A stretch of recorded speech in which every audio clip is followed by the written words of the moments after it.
ಇನ್ಫೋಸ್ಟ್ರೀಮ್ YouTube ಚಾನಲ್ಗೆ ಎಲ್ಲರಿಗೂ ಸ್ವಾಗತ. ಈ ವಿಡಿಯೋದಲ್ಲಿ ನಾವು ಸೋರ್ಸ್ ಟ್ರಾನ್ಸ್ಫಾರ್ಮೇಶನ್ ಪ್ರಾಬ್ಲಮ್ಸ್ ನ ಹೇಗೆ ಮಾಡೋದು ಅಂತ ನೋಡ್ತಾ ಹೋಗೋಣ.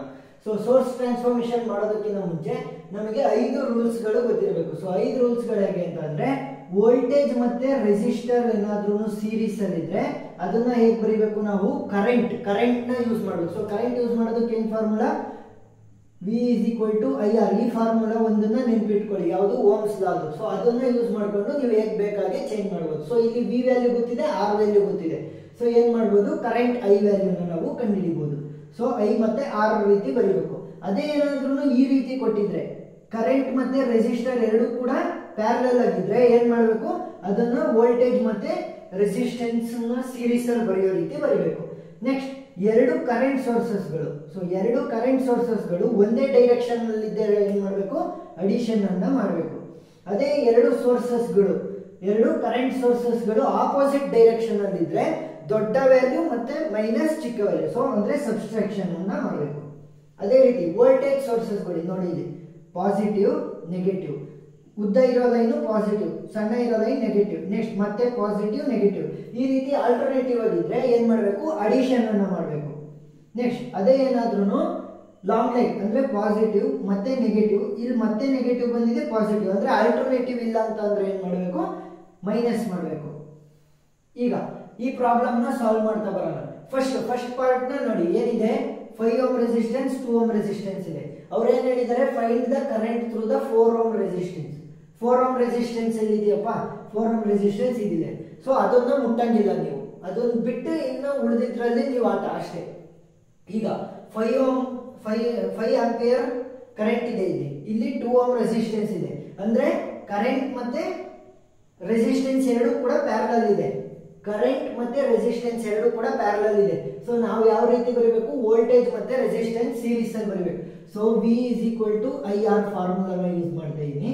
ಕರೆಂಟ್ ವ್ಯಾಲ್ಯೂ ಏನಿದೆ, 5 ಆಂಪಿಯರ್, 5 ಇಂಟು ರೆಸಿಸ್ಟೆನ್ಸ್ ಎಷ್ಟಪ್ಪ, 2 ohm. ವೋಲ್ಟೇಜ್ ಎಷ್ಟಾಗುತ್ತೆ, 10 ವೋಲ್ಟ್. ಈಗ ಅದನ್ನ ರೀಪ್ಲೇಸ್ ಮಾಡಿ ಬರೀಬೇಕು. ಹೇಗೆ ಬರೀಬೇಕು,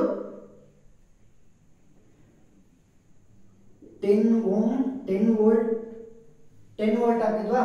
ನೆಕ್ಸ್ಟ್ ಏನ್ ಮಾಡಬೇಕು, ರೆಸಿಸ್ಟರ್ ನ ಸೀರೀಸ್ ಅಲ್ಲಿ ಬರೀಬೇಕು. 2 ohm ರೆಸಿಸ್ಟೆನ್ಸ್, ನೆಕ್ಸ್ಟ್ ಇನ್ನು ಉಳಿದಿರೋದು ಹಾಗೆ ಬರೀಬೇಕು. 6 volt,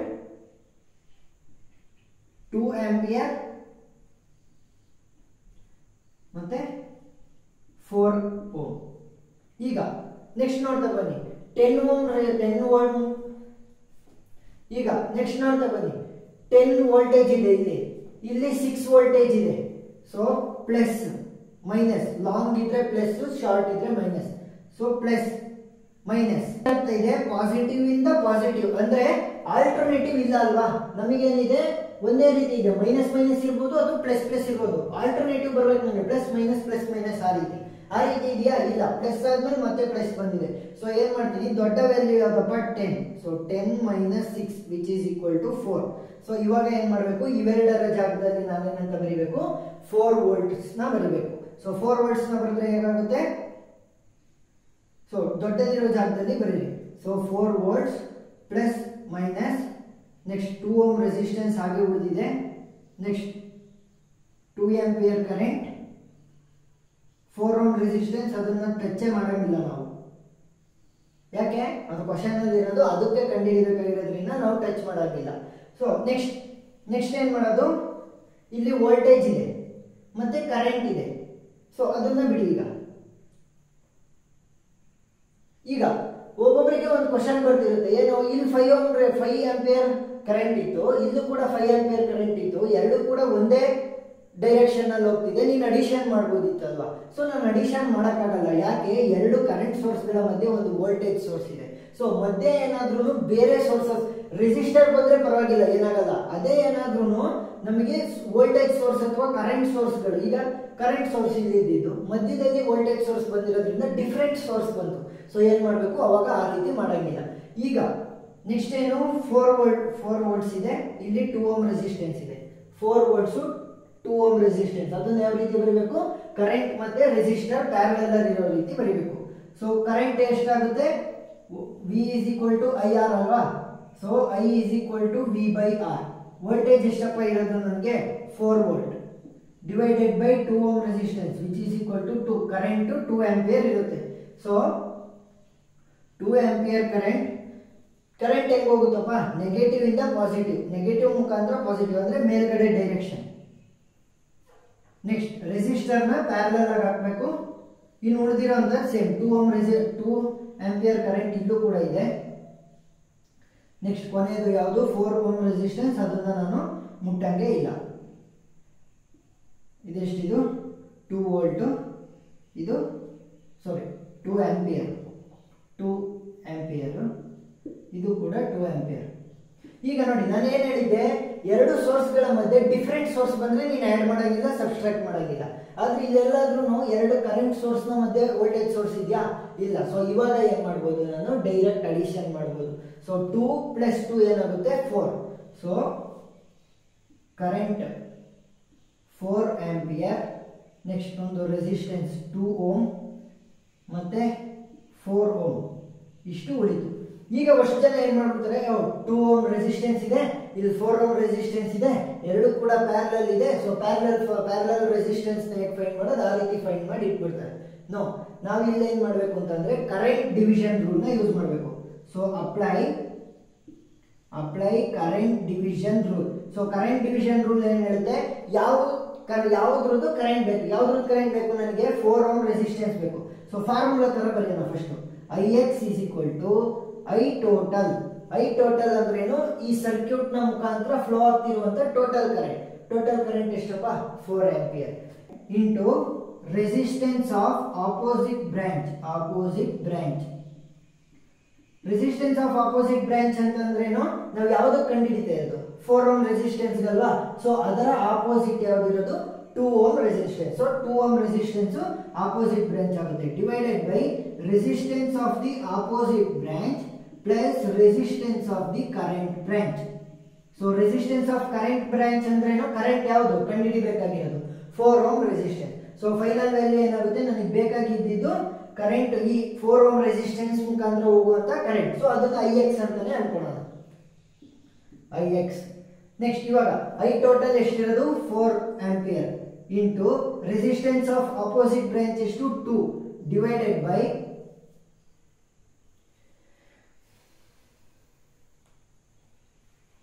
resistance of opposite branch ಮತ್ತೆ 2 plus resistance of current branch ಎಷ್ಟು, resistance of current branch 4. So ಏನಾಯ್ತು 4 2 8 divided by 4 + 2 6, 2 3 2 4. So 3 1 3, 3 3 9, 3 3 9. So 1.33 ampere. So final ಈ 4 ಓಮ್ ರೆಸಿಸ್ಟೆನ್ಸ್ ಮುಖಾಂತರ ಹೋಗುವಂತಹ ಕರೆಂಟ್ ಎಷ್ಟು 1.33 ಆಂಪಿಯರ್ ಆಗಿತ್ತು. ಸೊ ಸೋರ್ಸ್ ಟ್ರಾನ್ಸ್ಫಾರ್ಮೇಶನ್ ಮಾಡಬೇಕು ಅಂದ್ರೆ ಈ 5 ಫಾರ್ಮ್ ಏನು ಬೇಕಾಗಿಲ್ಲ. ಒಂದೇ ಡೈರೆಕ್ಷನ್ ಹೋದ್ರೆ ಪ್ಲಸ್, ಅದೇ ಏನಾದ್ರು ಆಪೋಸಿಟ್ ಡೈರೆಕ್ಷನ್ ಹೋದ್ರೆ ನೆಗೆಟಿವ್. ಯಾವುದಕ್ಕೆ ಕರೆಂಟ್ ಸೋರ್ಸ್ ಆಗಿರಲಿ, ವೋಲ್ಟೇಜ್ ಸೋರ್ಸ್ ಆಗಿರಲಿ. ನೆಕ್ಸ್ಟ್ ವೋಲ್ಟೇಜ್ ಮತ್ತೆ ರೆಸಿಸ್ಟರ್ ನ ಏನಾದ್ರು ಸೀರೀಸ್ ಅಲ್ಲಿ ಕೊಟ್ಟಿದ್ರೆ ಕರೆಂಟ್ ಮತ್ತೆ ಕರೆಂಟ್ ಮತ್ತೆ ರೆಸಿಸ್ಟರ್ ನ ಪ್ಯಾರಲಲ್ ಸೀರೀಸ್ ಅಲ್ಲಿ ಬರೀ. ಅದೇ ಏನಾದ್ರು ಈ ರೀತಿ ಕೊಟ್ಟಿದ್ರೆ ಈ ರೀತಿ ಚೇಂಜ್ ಮಾಡಿ, ಅಷ್ಟೇ ಸಿಂಪಲ್. ಈಗ ಎರಡನೇ ಪ್ರಾಬ್ಲಮ್ ನ ಸಾಲ್ವ್ ಮಾಡೋಣ. ಸೊ ಏನ್ ಕೊಟ್ಟಿದ್ದಾರೆ, convert the given circuit into a single current source. ಅಂದ್ರೆ ಒಂದು ಕರೆಂಟ್ ಸೋರ್ಸ್ ಇರಬೇಕು, 1 ಕರೆಂಟ್ ಸೋರ್ಸ್. ನೆಕ್ಸ್ಟ್ ಏನ್ condition, in parallel with single resistance. ಅಂದ್ರೆ ಇನ್ ಪ್ಯಾರಲಲ್ ಈ ಕರೆಂಟ್ ಸೋರ್ಸ್ ಏನಾಗಿರ್ಬೇಕು, ಪ್ಯಾರಲಲ್ ಟು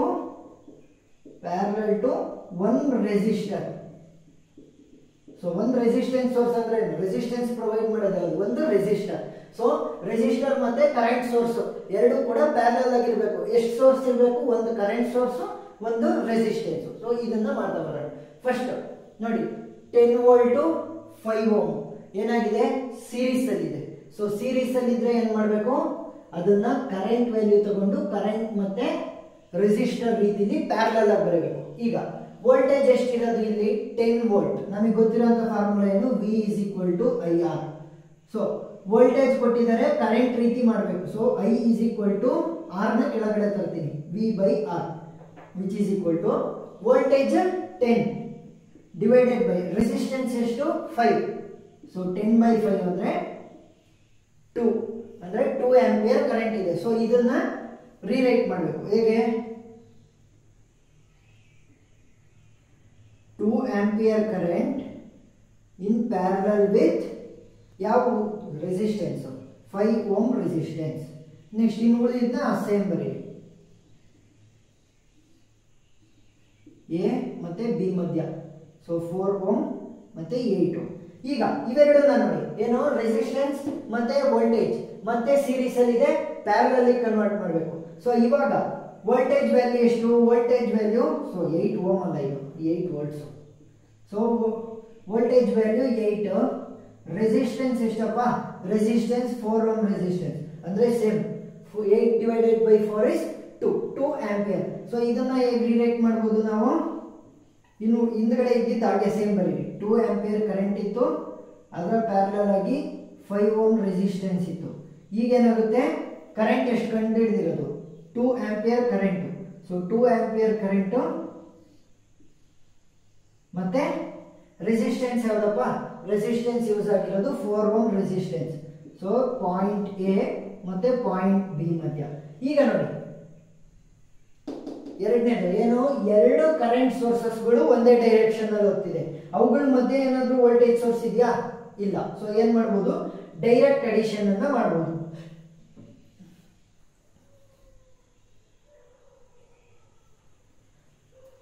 ಈಗ ಡೈರೆಕ್ಟ್ ಅಡಿಷನ್ ಮಾಡಿದ್ರೆ ಎಷ್ಟಾಯ್ತು? 2 + 2 4. ಸೊ 4 ಆಂಪಿಯರ್ ಅಂತ ಬರುತ್ತೆ. So 4 ampere. ನೆಕ್ಸ್ಟ್ ರೆಸಿಸ್ಟೆನ್ಸ್ ಗಳು ಯಾವ್ಯಾವು? 5 ಓಮ್ ರೆಸಿಸ್ಟೆನ್ಸ್ ಮತ್ತೆ 4 ಓಮ್ ರೆಸಿಸ್ಟೆನ್ಸ್, ಎ ಮತ್ತೆ ಬಿ. ಸೊ ಕ್ವಶನ್ ಅಲ್ಲಿ ಏನಪ್ಪ ಹೇಳಿರೋದವರು, ನನಗೆ ಒಂದು ಕರೆಂಟ್ ಸೋರ್ಸ್ ಇರಬೇಕು, ಅದೇನಾಗಿರ್ಬೇಕು? ಪ್ಯಾರಲಲ್ ಟು ಒಂದು ರೆಸಿಸ್ಟರ್, ಅಂದ್ರೆ ಒಂದು ರೆಸಿಸ್ಟೆನ್ಸ್ ಗೆ ಪ್ಯಾರಲಲ್ ಆಗಿರ್ಬೇಕು. ಸೊ ನನಗೆ 2 ರೆಸಿಸ್ಟೆನ್ಸ್ ಇದೆ. ಸೊ ಇವೆರಡನ್ನು ಕ್ಲಬ್ ಮಾಡೋಣ, ಅಂದ್ರೆ ಮರ್ಜ್ ಮಾಡೋಣ. ಹೇಗೆ ಮರ್ಜ್ ಮಾಡೋದು? 5 ಓಮ್ ರೆಸಿಸ್ಟೆನ್ಸ್ 4 ಓಮ್ ರೆಸಿಸ್ಟೆನ್ಸ್ ಎರಡು ಕೂಡ ಪ್ಯಾರಲಲ್ ಇದೆ. ಸೊ ಪ್ಯಾರಲಲ್ ಇದೆ, ಶಾರ್ಟ್ ಫಾರ್ಮ್ ಅಲ್ಲಿ ಹೇಗೆ ಮಾಡಬಹುದು? ಎರಡು ರೆಸಿಸ್ಟರ್ ಗಳಿಗೆ ಮಾತ್ರ ಶಾರ್ಟ್ ಕಟ್ ಏನು? Equivalent resistance is equal to 5 × 4. 5 × 4 divided by 5 + 4. So 5 4 20 divided by 9.